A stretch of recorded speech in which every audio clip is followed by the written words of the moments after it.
Imagine waking up every single morning, checking your phone and seeing that money has already landed in your account before you even had your first cup of coffee. No alarm clock panic, no boss breathing down your neck, no trading your hours for dollars. Just quiet, predictable income rolling in because you built something smart. That is what dividends can do for you, and today I am going to show you exactly how to build your own cash flow machine from the ground up, whether you are starting with $500 or $50,000. But before we get into the blueprint, I need to address the elephant in the room. Most people hear the word dividends and immediately picture some gray-haired retiree clipping coupons and collecting tiny checks from boring utility companies.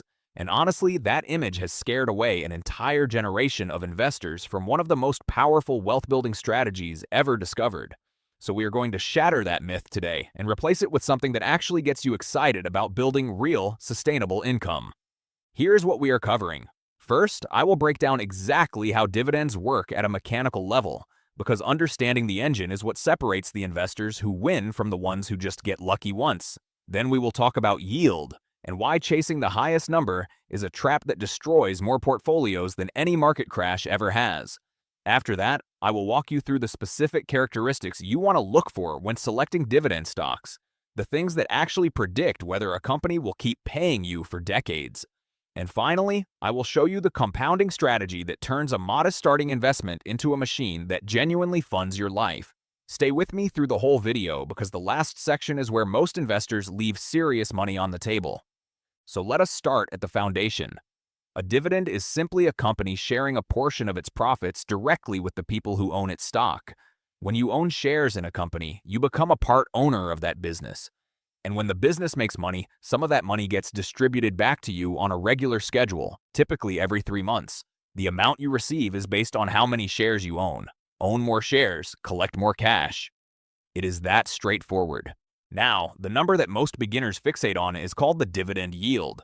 This is the annual dividend payment expressed as a percentage of the stock price. So if a stock trades at $100 and pays $4 per year in dividends, that is a 4% yield. Sounds clean and simple, right? The problem is that yield alone tells you almost nothing useful about whether that dividend is actually safe or sustainable. Here is the trap I was warning you about earlier. When a company is in serious financial trouble, its stock price crashes. And when the stock price crashes, the yield calculation makes the dividend look incredibly attractive on paper. A stock that used to yield 3% might suddenly show a yield of 12% simply because the share price collapsed. Investors see that number and think they found a bargain. What they actually found is a company that is about to cut its dividend entirely. This phenomenon even has a name in investing circles. It is called a yield trap, and it has wiped out fortunes for people who did not know what they were actually looking at. So what should you look for instead? You want to analyze 3 things that go much deeper than yield. The first is the payout ratio.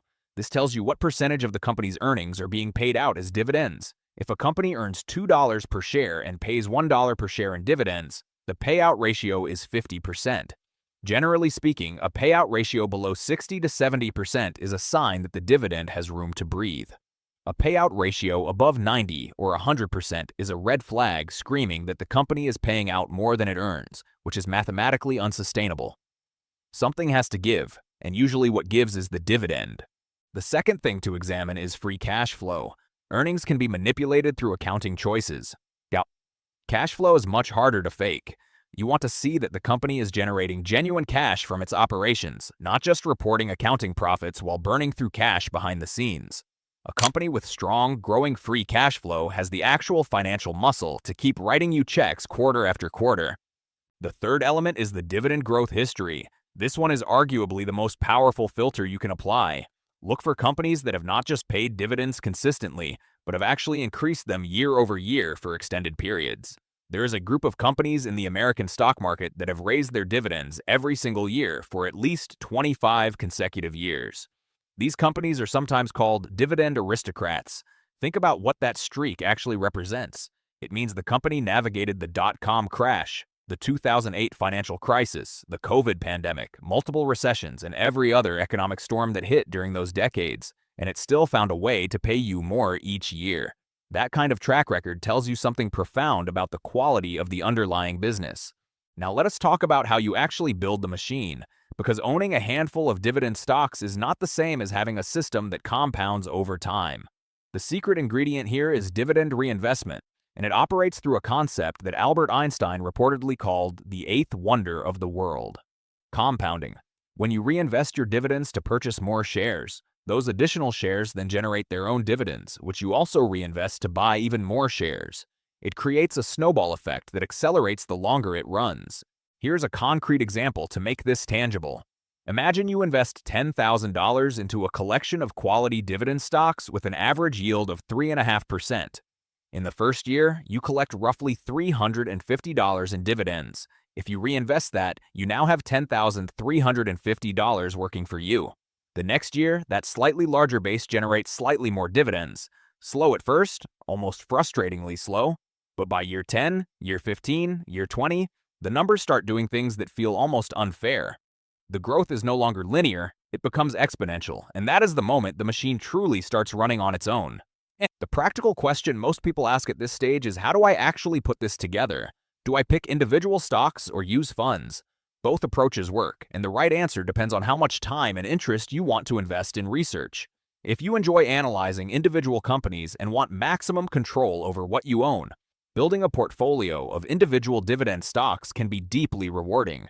You might aim for 15 to 25 different companies spread across multiple industries so that no single company's problems can derail your income stream. Spread across sectors like consumer staples, healthcare, energy infrastructure, financial services, and real estate investment trusts, which by law must distribute at least 90% of their taxable income to shareholders. If you want simplicity and instant diversification, dividend-focused exchange-traded funds and index funds offer an accessible alternative. These funds hold dozens or even hundreds of dividend-paying companies, automatically handling the diversification for you.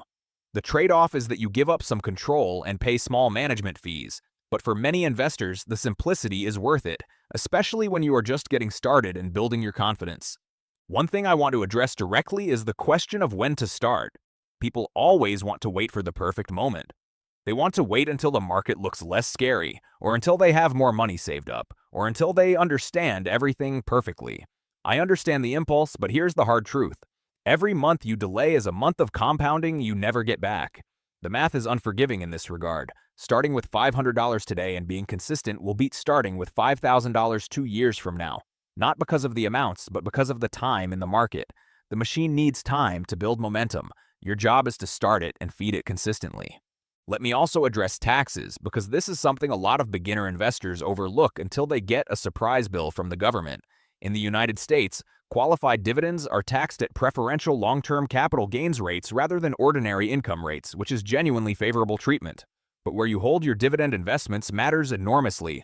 Inside a tax-advantaged account like a Roth IRA or a traditional IRA, your dividends grow completely sheltered from taxes during the accumulation phase.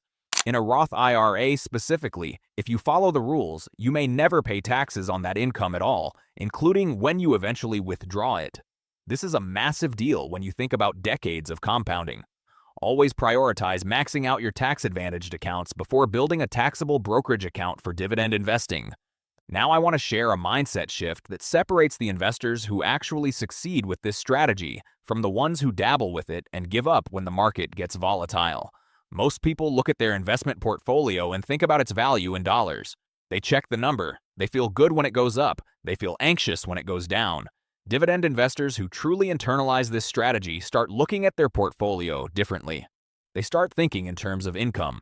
Not how much is my portfolio worth today, but how much income is my portfolio generating right now, and how am I increasing that number over time? This shift is powerful because income from quality dividend payers is far more stable than stock prices. A company's stock price might fall 20 or 30% during a market correction, but its dividend often stays exactly the same or even increases. When you are focused on income, market downturns become less emotionally destabilizing. Some dividend investors actually prefer a temporary market drop because it lets them reinvest their dividends at lower prices, purchasing more shares for the same money and accelerating the growth of their income stream. The market's fear becomes your opportunity when your mindset is calibrated correctly. The other psychology shift worth mentioning is patience. Dividend investing is not a get-rich-quick scheme. Nobody is going to run a YouTube ad promising you $10,000 a month after 30 days with this system.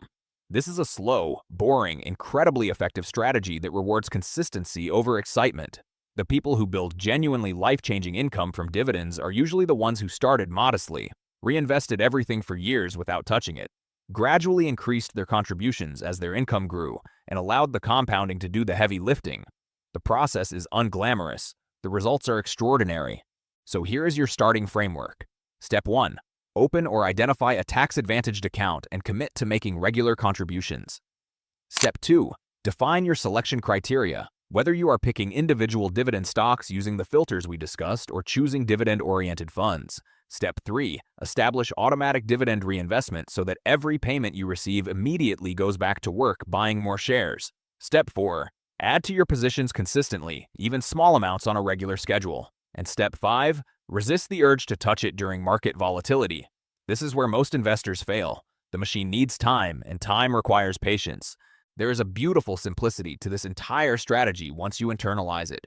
You are essentially building a system where the companies you invest in work for you every single day, generating revenue, managing operations, serving customers, and then sending you a portion of the profits as a thank you for being a part owner.